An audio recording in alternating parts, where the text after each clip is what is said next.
Olá a todos, sejam bem-vindos a mais um vídeo. Outro dia, fiz um vídeo a respeito de Dragon Ball e de como foi um anime extremamente relevante aqui no Brasil. O que acontece é que, bem, não diria que mexi no vespeiro, mas muitos de meus amigos me falaram sobre dezenas de outros animes da época que também tiveram sua importância e, de certo modo, também marcaram infância e adolescência. E, bom, como já planejava trazer este vídeo, então todas essas menções de meus amigos serviram como combustível para falar de um dos meus animes favoritos de todos os tempos, ou da vida, como alguns gostam de dizer, Cavaleiros do Zodíaco, ou simplesmente Saint Seiya, seguindo o nome original. Bom, passada a introdução, vamos começar. Cavaleiros do Zodíaco chegou em terras tupiniquins em meados de 1994, na falecida TV Manchete. Não é segredo dizer que foi uma das primeiras levas de animes que chegou ao nosso país, acostumado a importar animações americanas apenas. Então, algo vindo do Oriente, acima de tudo, do Japão, era novo. A palavra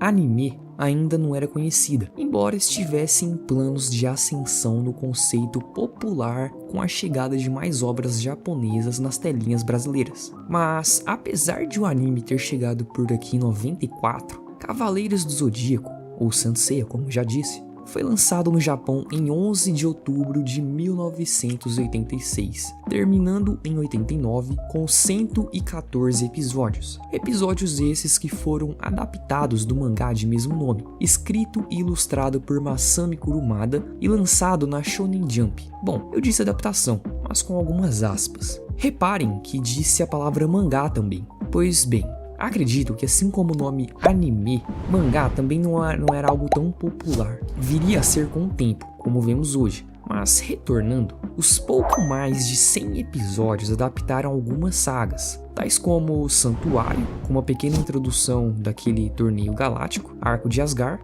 que muitos não sabem se tratar de um arco inteiramente filler, e encerrando o de Poseidon. Claro, tivemos a saga de Hades, mas ela veio mais tarde, e com muitos problemas que merecem um vídeo somente sobre ela.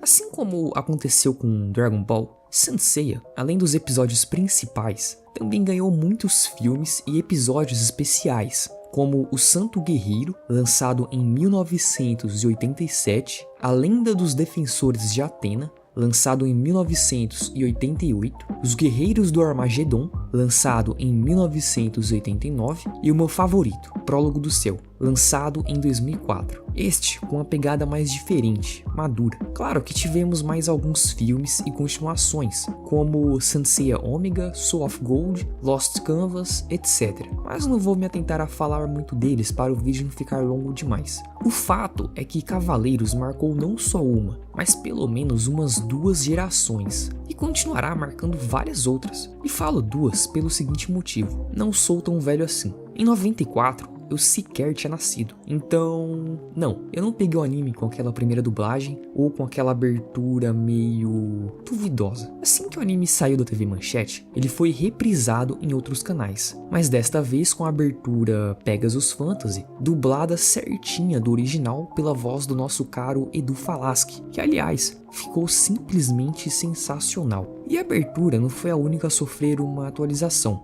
Se não me falha a memória, o estúdio responsável pela nova dublagem foi a Alamo. Estúdio esse que dublaria não só os novos episódios, como também os filmes. Então, em meados de 2004, se não me falha a memória, pude assistir o que viria a se tornar um dos meus animes prediletos na rede Bandeirantes. E aqui deixo um disclaimer. Nessa época, a cultura anime, se é que posso chamar assim, já estava muito mais forte se comparado a 94. Não tínhamos só Cavaleiros e Dragon Ball, mas muitos outros, como Pokémon e Digimon, Hantaro, Medabots e por aí vai. E, meus caros, de todos esses citados, para mim, nada superava Cavaleiros, ao menos no gênero luta. Beleza, tinha Dragon Ball, mas Cavaleiros me passava uma vibe diferente, um apreço maior, a começar pela música de abertura que era... não, ela é empolgante. As músicas de encerramento, que passavam uma tristeza nostálgica como Blue Dream, e claro que falta a pérola principal, a trilha sonora durante os episódios. Caros, vou dizer as palavras mais sinceras desse vídeo. O anime tem lá os seus defeitos, como animações estáticas, fillers e coisas do tipo, mas se tem algo que fizeram questão de caprichar, foi a trilha sonora. Eu não consigo pensar em uma só que não seja marcante. Todas foram, desde trilhas usadas em momentos tristes, como nos combates e até mesmo em partes mais reflexivas. Dava para notar que o compositor depositou sua alma ali. No fim das contas, o resultado para qualquer criança de 6 anos abrir a boca impressionado estava ali. História, combate, luta pela justiça e música marcante. O pequeno Wainzi estava feliz. Assistia o anime, conversava e brincava com os amigos e... lembro como se tivesse sido ontem. Do nada, a Band deixou de passar o anime. Na verdade, não só Cavaleiros do Zodíaco, mas toda a grade de desenhos.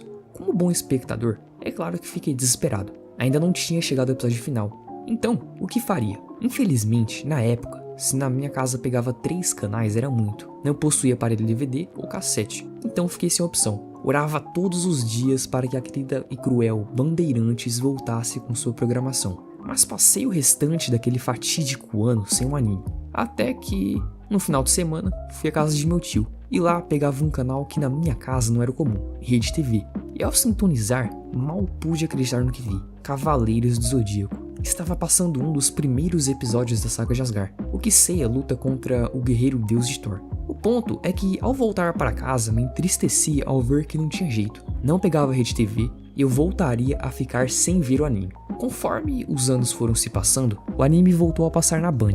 Também consegui um aparelho DVD e, mais uma vez, fiquei surpreso ao passar em uma banquinha camelô e ver a saga de Hades. A felicidade de uma criança é muito genuína.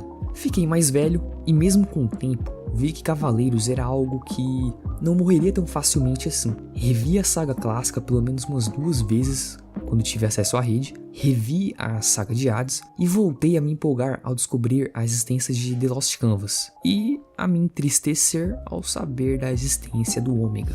O ponto é que jamais me esquecerei daquele tempo, do contato com o anime e de como ele marcou minha vida. Sei que não falo isso apenas por mim, mas por vários outros fãs da franquia.